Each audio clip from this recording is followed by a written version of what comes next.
We were about 3 months into attending Fellowship, and every week we got just a row closer, which was funny because I didn't want any part of getting that close to people. February 23rd of 1992, he taught on heaven and hell. He had already had a sermon series which led up to it, Is the Resurrection True? But that Sunday, he taught on heaven and hell, and I knew exactly where I was at and where I was going. And that's the day I held my hand up, and I couldn't talk, and I was just overwhelmed, and I knew that I had to make a change. It was that imperative that I make that change, because if I died before then, all bets are off. I wasn't going to get to heaven.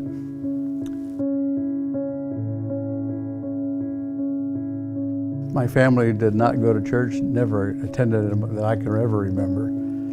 But I was introduced to the church through my maternal grandmother, who lived across the street from us. She made sure that I went to church with her when I started about 7 or 8 years old.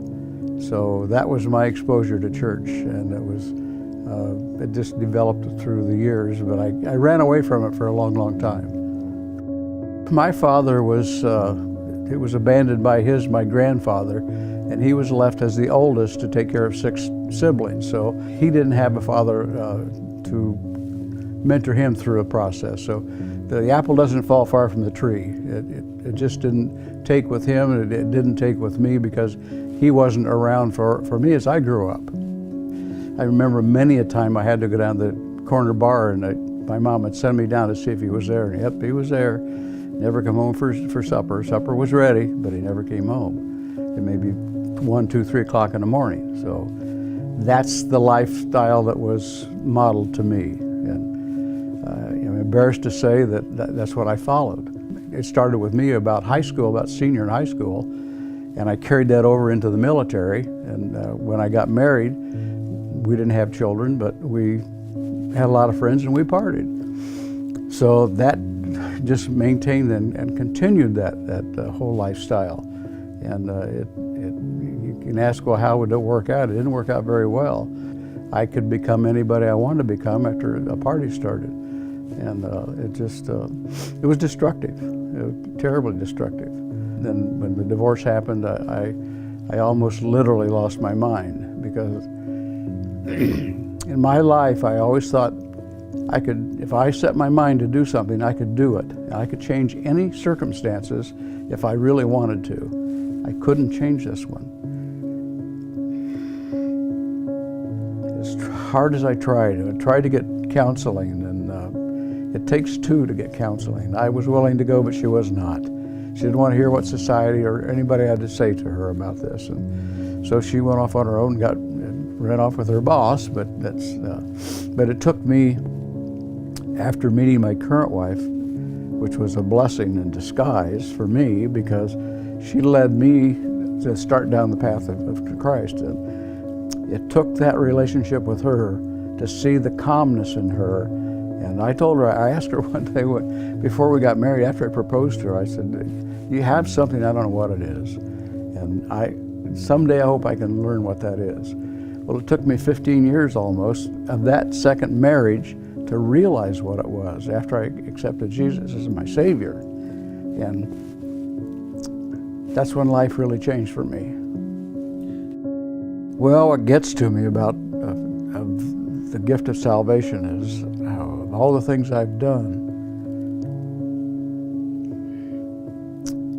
And I think many people that have experienced what I've experienced, either drugs and alcohol, and I've never did drugs, only because it wasn't available, probably. But if you're coming from that side of society, nobody can forgive you for what you've done. You're too dirty.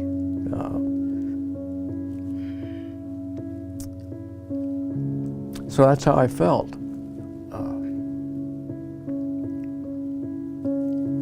You can't believe it's that easy. That how somebody if I were to ask to forgive somebody, I don't know that, or to stand on the cross for somebody and die for somebody, that that is a sinner, I don't know, that's just that's huge. And I have been given a gift that I wish I'd had 50 years younger, earlier. So, but I try to make as much of every day that I can to make up for that, because why I got involved in high school ministries, I saw there were kids that accepted me, and I saw that maybe I had something to give. The gift I had to give is don't do what I did.